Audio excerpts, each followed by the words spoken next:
ازيكم يا حبيباتي؟ عاملين ايه؟ يا رب تكونوا بالف خير. وحشتوني جدا من الفيديو اللي فات. لحد فيديو النهارده عملت لكم النهارده سلطه حمص، بس مش حمص حمص الشام يعني. بس مش حمص حب، عشان في سلطه حمص اللي هي حمص سليم، وفي سلطه اللي هي الحمص الكريمي دي. عملتها ازاي؟ حطيت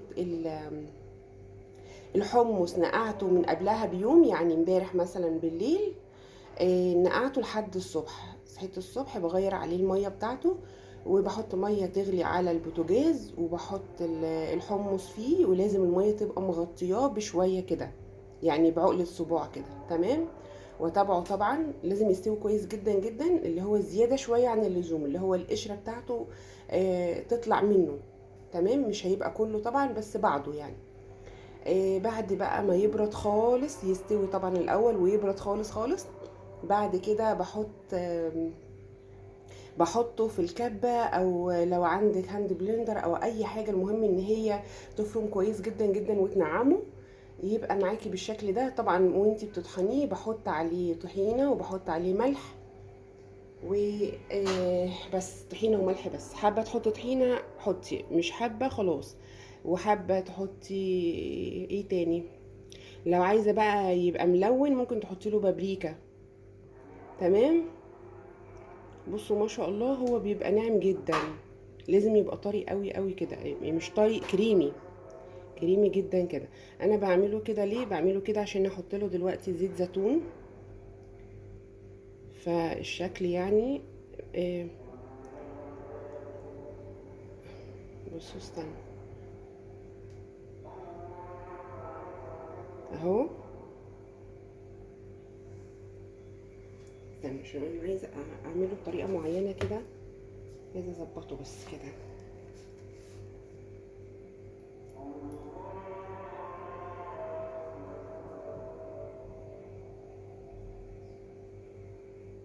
اهو زي ما انا بعمله كده.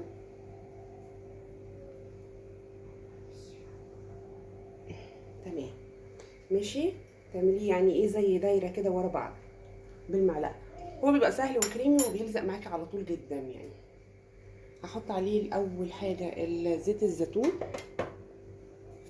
فاكرين زيت الزيتون ده؟ الازازه اللي كنت شارياها معاكم، عارفين دي من امتى؟ يعني بقالها شهور. زيت الزيتون بيقعد كتير جدا، بس طبعا بالراحه، لان هنا هيدلق معايا كتير. فانا احاول على قد ما اقدر كده يبقى ايه. المفروض كنت فضيته في بتاع اغمق من كده. انا مش عايزه احط فيه كتير زيت زيتون يعني. فهو كده كويس جدا. بصوا بقى، انا هوزعه كده اهو، يوزع معايا بكل سهوله اهو. تمام. هجيب بقى شويه حمص، كنت سايبه شويه حمص كده عشان احطهم تزيين عليه كده في النص.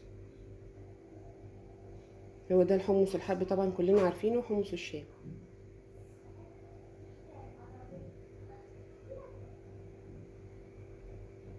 عايزه اقول لكم بقى، لو تعرفوا فوائد الحمص الشام ده، والله هتعملوه كل يوم، وللولاد بالاخص يعني. هنا بصوا عملت ايه. هنا بدهن ظهر المعلقه، او ظهر معلش الشوكه، زيت زيتون، وبحط بيها كده عشان يعمل معايا شكل. فاهميني؟ حط عليها على ظهر الشوكه زيت زيتون. تمام. حط عليها تاني.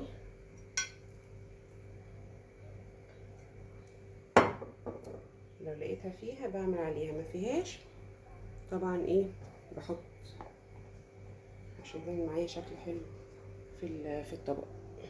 استنى بقى كده. بسم الله.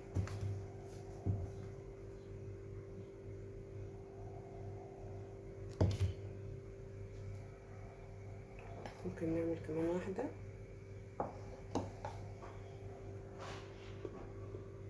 ممكن نعمل كمان واحدة ولا كفاية كده؟ متهيألي كفاية كده يعني، هما 3. تمام، عشان هما مش هيبقوا كده قصاد بعض، فهما 3 كده حلوين جدا. نعيد بس على دي كده بس. وكده نبقى زينا الشكل بتاعنا. بتاع سلطه حمص الشام. عايزه اقول لكم ان طعمها حلوه جدا. جربوها هتعجبكم باذن الله، ان شاء الله باذن الله جربوها هتعجبكم جدا كمان.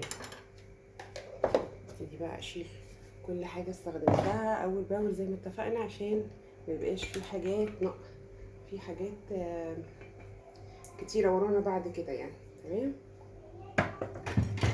بس كده خلاص خلصنا اهو. ودي كانت سلطه حمص الشام، ان شاء الله تجربوها وتعجبكم، واوعدكم ان هي تعجبكم جدا، لان الصراحه انا ما كنتش بحبها يعني. اول ما كنت حد يقول لي عليها اقول ايه ده، لا ازاي يعني، لا انا بحب اكل حمص الشام جدا اللي هي الحلبسه يعني، بس ما كنتش لا افتكر ان انا في يوم من الايام اكل ده. فعجبني جدا جدا الصراحه. من السلطات السهله جدا والسريعه جدا، ما تاخدش اي وقت خالص، وطعمها حلو قوي، وتنفع في العزايم، تنفع جنب اي اكل، تنفع تغمسيها كده لوحدها، فهي حلوه جدا جدا. ان شاء الله تجربوها وتعجبكم. اشوفكم في فيديو جديد يا حبايب قلبي، واقول لكم دلوقتي في رعايه الله ومع الف سلامه.